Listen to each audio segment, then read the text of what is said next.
Kidney সুরক্ষিত রাখতে যা কিছু খাবেন। কিডনি হলো মানবদেহের অত্যন্ত গুরুত্বপূর্ণ একটি অঙ্গ, যা শরীর থেকে ক্ষতিকারক টক্সিন বের করে দিয়ে শরীরকে সুস্থ রাখে। এই কিডনি ক্ষতিগ্রস্ত হলেই ধীরে ধীরে বিকল হতে থাকে শরীর। কিডনিতে কোনো ধরনের সমস্যা হলে তার সঙ্গে সঙ্গে জানান দেয় না, আর যখন জানা যায় তখন অনেকটাই দেরি হয়ে যায়। তাই কিডনিকে বলা হয় সাইলেন্ট কিলার।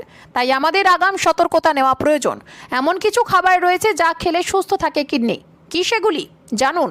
মাছ খাওয়া কিডনির জন্য বেশ উপকারী। মাছে রয়েছে ওমেগা-3 ফ্যাটি অ্যাসিড, যা শরীরকে অনেক রোগের হাত থেকে দূরে রাখে। খাদ্য তালিকায় মাছ অন্তর্ভুক্ত করুন, কিডনির সমস্যা থেকে মুক্তি পাবেন। কাঁচা রসুনও কিডনির খেয়াল রাখে। কিডনিকে সুস্থ রাখতে হলে রোজ সকালে 1 কোয়া কাঁচা রসুন চিবিয়ে খান।